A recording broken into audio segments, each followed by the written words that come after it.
What's up, everybody? Great to have you here on the channel again, and as always, I'm your favorite crypto enthusiast, LL, and today we're going to be talking about this brand new play-to-earn game that everybody has been playing out recently. It has been gaining a lot of exposure, a lot of popularity, and that is none other than Thetan Arena.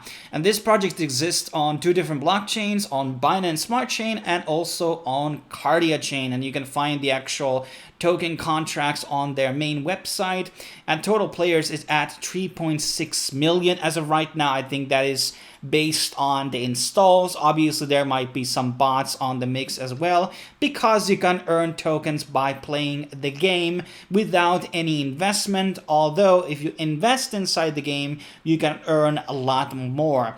And basically you have different characters that you play with. There's different types of game modes. You have deathmatch, you have battle royale, then you have this sort of a capture point type of a thing, and base defense. Preferably I like to play deathmatch. I think it's the best game mode and perhaps also the most balanced one. I have yet to drop a single game on it, by the way.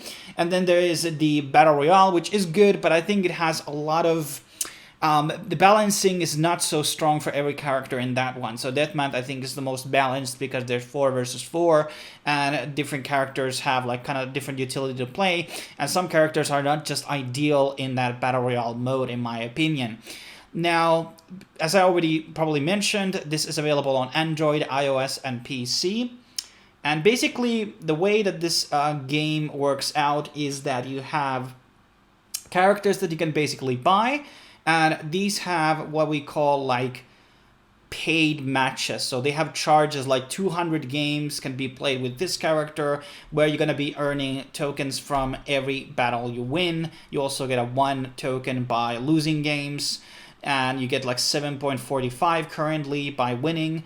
And basically these bonus characters, depending on their rarity, they will be giving out lowest at 7.45, but if you get like a mythical legendary character, those are going to be giving you a lot more rewards. And there's obviously the NFT side of things. You can basically buy chests, and in these chests are characters. The chests are priced at $150 BUSD.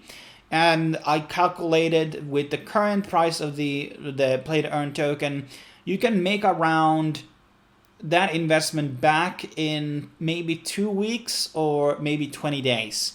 So I would be estimating that when you play all the games with your character, you can make around $400 approximately, plus all the, the season pass rewards, which are play-to-earn as well. But you can play only 12 games, or is it 14 games per day? And there's obviously different types of things that you can do with the tokens, exchange them, trade them. You also need to play to a certain point until you can start withdrawing, and that's pretty good because you want to combat the bots. The bots are the biggest problem. I'm not saying that there are any, or they're 100% sure there are, but how often they are in the games, how many there are, is another question. But there has to be mechanisms inside the game to basically stop from people botting the game, and that obviously makes that everybody's grinding the token and then they're dumping it, and it has already like crashed out quite a lot, and it makes sense because everything in the beginning usually tends to be very high in price, and then it's kind of it's going to recover at any point. That there's obviously the roadmap where it goes into different aspects, and there's a lot of investors and partners here. And now I'm just going to be playing gameplay rest of the video here.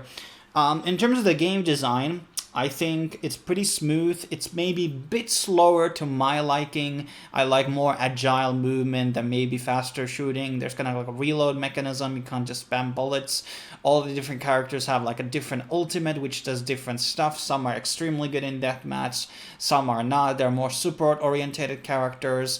You can also change your loadout, which gives you different abilities, and with that you can like do a different type of a setup, which is going to be better for deathmatch. And obviously, like, you are going to lose. If you're not good at this game, you are not going to be making necessarily very good profit. So, I mean, if you win 70% of your games, I think you're going to be breaking even in a month. And then there's like upgrading your characters, and then there's like staking that they have talked about on the game. These are things I haven't had the time to look too much deep into. There seems to be some type of guild mechanism that is likely to come out in Q1 next year. What is that going to be allowing us to do is another question. Then they talk about cosmetic system, pets, guild systems, guild wars, battle passes, offline events. But the base core gameplay is pretty decent, and I think it can be. It's not overly complex. Obviously, you need a good internet so it won't be lagging, and I probably believe that people on desktop are going to be having an edge over the people on mobile. And will it be for the next 30 days? Is it going to be profitable to play if people are going to be dumping the price of the token? That remains to be seen. So I will be reporting about that. Obviously, you can always come into my Discord and Telegram, task me about questions in general, because emails and messages on YouTube don't have time for those. I mean, I try to answer all emails as best as I can, but like YouTube filters messages, so questions putting there is not always the best way to reach me out, FYI. And this could be one of those, like, new wave play-to-earn games, which are going to be getting a lot of popularity. A lot of people are going to be playing them. And then there is going to be, but there has to be some change perhaps in tokenomics to prevent gaming the system, botting the system. And once the bots are out, it means that there's going to be only real players up, and then it means that there's going to be a less volume of tokens on the market, meaning that the inflow or the dump flow is going to be significantly different or lower. The sell pressure is going to be lower, that's what I'm trying to say.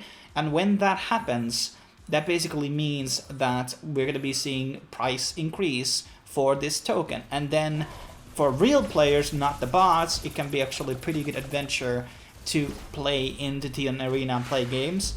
Each game will last like 3 minutes or less, so it's great for playing in a bus, playing on on a break on a job or on school, and this is pretty good. And 12 games per day, you can do other things to increase that. I think, if you have like better skins or better rarity character, that's gonna have different things. And when you buy those chests, which are $150, they're obviously characters are random, so you don't know what you're gonna be getting. And there's probably some types of tier lists where you can look into which characters are good, which characters are bad. But there's definitely ones that I feel like are much better in deathmatch setting, which is probably the best way to earn money, because Battle Royale is very skill-based system. There's duos on it and there's solo, but in the end of the day, you are required to have skills to be ordering. Even if you make it to the second on the Battle Royale, the rewards are not good. I don't think the first one, and the Battle Royale rewards, even for getting first one, are probably lower than in Deathmatch, far as I know. So play Deathmatch, I think that's best. You might get carried by your team. You can also play with your friends. There's a friendless system.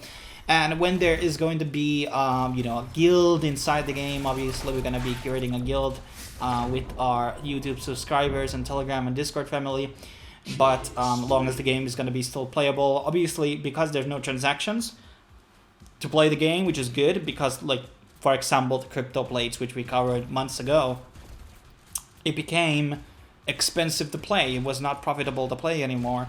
And that type of, whatever genre we could call that game, dungeon crawler of sorts, that's not going to be any more popular. So Thetan Arena is just a one testament of this new wave of play-to-earn games, which are just going to be on I'm not saying that these are AAA level or level with traditional games, but they are going to be on a level where a lot of these older games, which are play-to-earn, are pretty poorly made, low budgets, and people who are not from gaming background, those people are going to get fucked pretty much. So though this is a new wave of play-to-earn games are coming out on a higher quality, it's going to be attracting a lot of normies, new people to the game, and it's just going to be having a fundamental difference in terms of the quality and everything around that.